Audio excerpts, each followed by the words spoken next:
recent decades, the global defense industry has changed dramatically.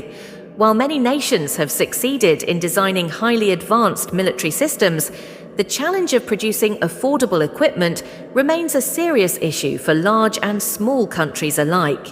Modern technology has improved, threats have evolved, and global tensions have increased. Yet the cost of manufacturing reliable weapons continues to climb in ways that most people don't fully understand. Across the world, governments face a difficult balancing act. They must enhance their military capabilities while also staying within tight budgets. But building low-cost, combat-effective equipment is not as easy as it seems.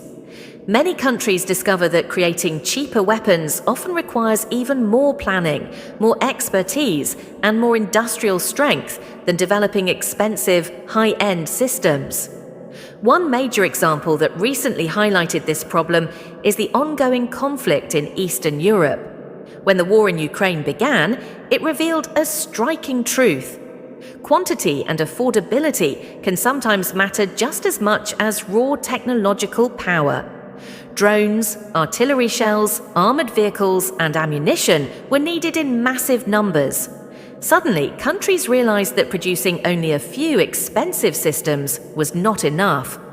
What mattered was the ability to manufacture many effective units quickly and at a reasonable price. This shift forced many nations to rethink their entire approach to military production. Some discovered that although they possessed cutting-edge engineers and impressive defense companies, they lacked the industrial capacity to mass-produce equipment at lower cost. Others had factories capable of large-scale production, but were limited by outdated machinery, shortages of skilled workers, or dependency on imported components. One of the hidden reasons behind rising weapon costs is the complexity of the modern supply chain. Today's military equipment is not built in one facility or even one country. A single armored vehicle might rely on steel from one region, electronics from another, optics from a third, and engine components manufactured thousands of kilometers away. If any part of this chain slows down, the entire production line is affected, causing delays, shortages, and ultimately increased prices. Another challenge is that maintaining high-quality standards requires specialized technicians, advanced testing labs, and strict safety protocols.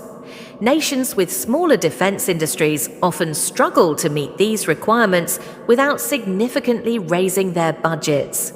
In many cases, producing a cheap weapon still demands expensive infrastructure. Furthermore, governments must compete with private industries for skilled workers. Engineers who design missiles or radar systems require the same expertise used in aerospace, automotive, computing, and telecommunications sectors.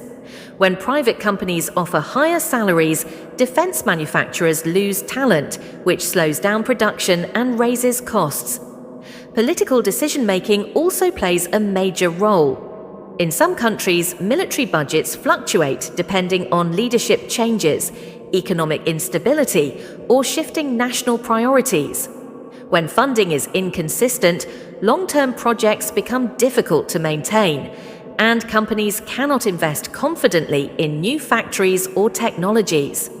As a result, equipment ends up costing more because manufacturers must protect themselves from financial uncertainty. Another surprising factor is maintenance costs.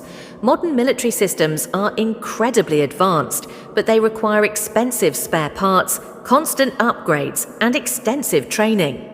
A country might be able to afford to buy a jet, tank, or missile system, but keeping it operational can cost far more in the long run. Some nations therefore avoid producing budget equipment because they fear long-term expenses will outweigh short-term savings. Despite these obstacles, there is growing interest in exploring new solutions. As global conflicts shift and technology evolves, countries are searching for ways to bridge the widening cost gap with more efficient competitors. Some governments are investing in automation and robotics to reduce human labor costs in factories. Others are forming partnerships with foreign manufacturers to combine resources and share expertise. Small nations are beginning to adopt modular designs, equipment built with interchangeable parts that can be upgraded cheaply rather than replaced entirely. Meanwhile, some defense companies are experimenting with 3D printed components to reduce manufacturing time and material waste. But even with innovation, the path to affordable weapons remains difficult. The global defense market is highly competitive, and nations with strong industrial bases hold major advantages. Countries with weaker economies, older infrastructure, or limited access to raw materials must work harder to close the gap. As the debate over the rising price of military equipment grows louder, a new question has begun to dominate strategic discussions around the world. Can affordable, mass-producible weapons become the true deciding factor in future conflicts?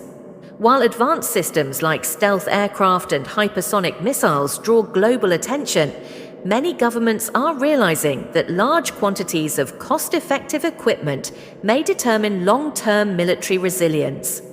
This realization has pushed policymakers, defense companies, and military leaders to analyze the deeper forces shaping the economics of war. The result is clear. The competition for affordable military technology is becoming one of the defining challenges of the modern era. One major issue countries face is that global security threats are no longer predictable. Traditional wars fought by large armies are rare, while new conflicts emerge in unexpected regions. Nations must be prepared for cyber attacks, drone warfare, guerrilla tactics, and unexpected border tensions. This unpredictability requires adaptable and affordable equipment that can be deployed quickly. But developing such systems without compromising quality remains difficult.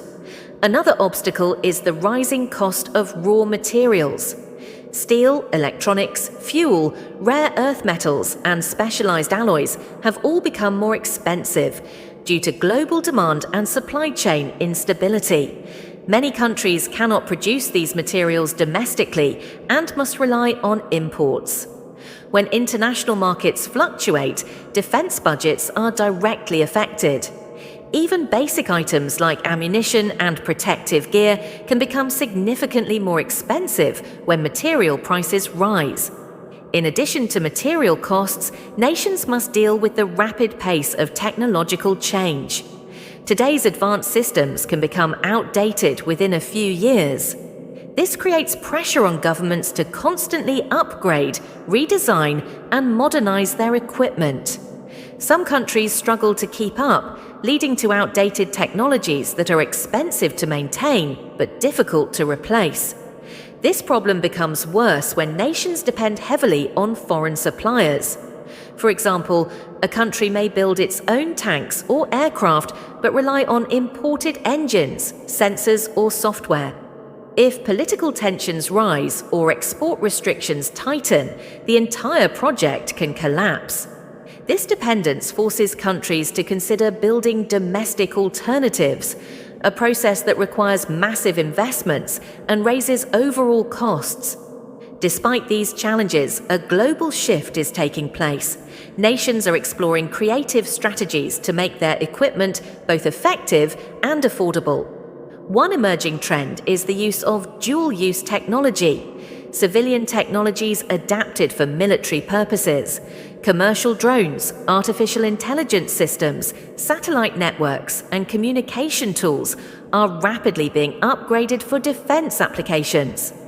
This reduces development costs and allows small nations to access capabilities previously reserved for superpowers. Another promising approach is regional cooperation. Neighboring states are beginning to pool resources, share production facilities, and jointly fund research. By splitting costs, they can build more advanced systems without carrying the financial burden alone. Some regions are even exploring shared maintenance hubs and joint training programs to further reduce expenses. But affordability is not only about producing weapons cheaply, it's about building a sustainable long-term system. Countries must consider maintenance, logistics, reliability, and ease of repair. A low-cost weapon is useless if it breaks easily or requires expensive components to fix. This is why many modern militaries are pushing for simpler designs that use modular parts, making repairs faster and cheaper. The rapid evolution of unmanned systems is also reshaping the conversation. Drones are now being produced in large numbers at relatively low cost.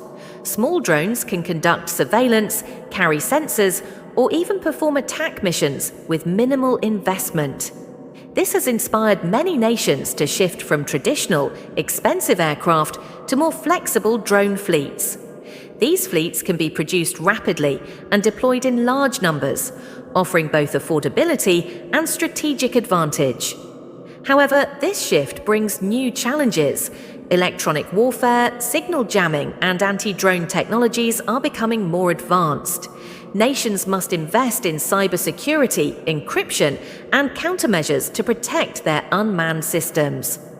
This adds another layer of cost that many governments underestimate. Beyond drones, robotics and automation are becoming crucial tools in controlling expenses. Automated production lines reduce labor costs and increase consistency, allowing factories to produce military equipment faster and at lower prices. Yet only a handful of nations currently possess the industrial capacity to adopt advanced automation at scale. Furthermore, global,